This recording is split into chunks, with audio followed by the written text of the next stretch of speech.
So hello my dear friends, welcome back to my YouTube channel.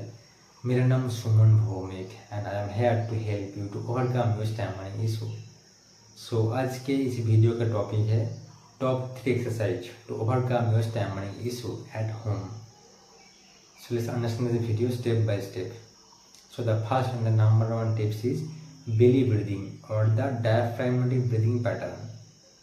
So what is belly breathing and how to practice it rightly to overcome your stammering issue? Let's understand this first. So belly breathing एक advance breathing system है जिसको follow करके अब भी अपन जो stammering है उसे आप इजीली ओवरकम कर सकते हो। Now understand how we can practice belly breathing rightly. So my dear friends, जब भी आपको सांस लेना है ना तो आपको ध्यान रखना है जो आपका पेट है सिर्फ उसको ही थोड़ा सा फुलाना है एंड आपको छाती नहीं फुलाना है। सो इसको ही सिंपल लैंग्वेज में बेली ब्रीदिंग और द डायफ्रैगमेटिक ब्रीदिंग पैटर्न बोलते हैं। सो एज पर एग्जांपल मैं आपको शो करता हूँ कि कैसे आपको बेली ब्रीदिंग करना है एंड वो भी राइटली। सो आपको एक हाथ आपको छाती के ऊपर रखना है एंड सेकेंड हाथ आपको पेट के ऊपर रखना है। एंड ध्यान रखिए जब भी आप ब्रीदिंग करेंगे तो उसी समय आपको छाती का जो हाथ है उसका मूवमेंट नहीं होना चाहिए एंड जो हाथ आपका पेट के ऊपर है सिर्फ उसको ही मूवमेंट होना चाहिए। so, इसको ही सिंपल लैंग्वेज में बेली ब्रीदिंग और द डायफ्रैगमेटिक ब्रीदिंग पैटर्न बोलते हैं। Now understand the result of this belly breathing. So as a result of the belly breathing तो जो आपका माइंड है ना वो बहुत ज़्यादा शांत, काम एंड रिलैक्स हो जाएगा। And as a result of the calm and relaxful mind तो जो आपका स्पीकिंग है वो भी बहुत ज़्यादा इम्प्रूव हो जाएगा एंड जो आपका स्टैमरिंग भी है वो भी बहुत ज़्यादा लो और मिनिमल सी हो जाएगा। The second most important speech related exercise is stretch your speech muscles. My dear friend, जब भी हम स्पीकिंग करते हैं ना तो इसके लिए हमारा बहुत सारे स्पीच रिलेटेड मसल इन्वॉल्व है and as a result of the free movement of the speech muscles जो आपका स्पीकिंग है वो भी बहुत ज़्यादा अच्छा होता है। So now understand how we can stretch our speech muscles to overcome our stammering issue.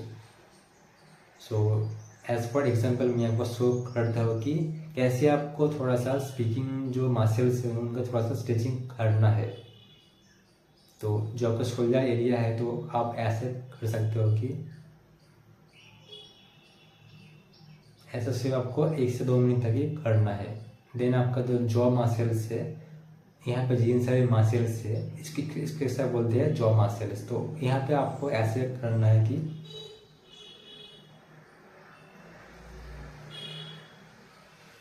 तो ऐसे आपको यहाँ पे थोड़ा सा करना है, सिर्फ 1 मिनट तक ही आपको करना है। देन आता है आपका फेस मसल्स। तो मतलब यहाँ पर जिन सारे मसल्स है इसको एक्सरसाइज बोलते हैं फेस मसल्स। तो यहाँ पे ऐसे आपको करना है सिर्फ 1 मिनट तक। तो ऐसे आपको थोड़ा सा स्ट्रेचिंग करना है। तो as a result of the stretching of the speech muscles तो जो आपका वॉइस है वो भी बहुत ही अच्छा होता है। So the number 3rd and the final practice is mirror practice. My dear friend, आपको भी सुबह उठने के बाद से 10 मिनट तक आपका जो भी आपका लोकल लैंग्वेज है उसी का एक न्यूज़पेपर उठा लीजिए एंड देन आपको 10 मिनट तक आपको लाउडली थोड़ा सा रीडिंग करना है, वो भी मिरर के सामने। तो as a result of the mirror practice जो आपका स्टैमरिंग भी है वो भी बहुत ज़्यादा इम्प्रूव या ओवरकम हो जाएगा। And as a result of the mirror practice जो आपका डिफिकल्ट सी जो वर्ड है जहाँ पे आपका स्टैमरिंग सबसे ज़्यादा होता है वो भी बहुत ही अच्छे से निकल जाएगा। So please practise this 3 exercise.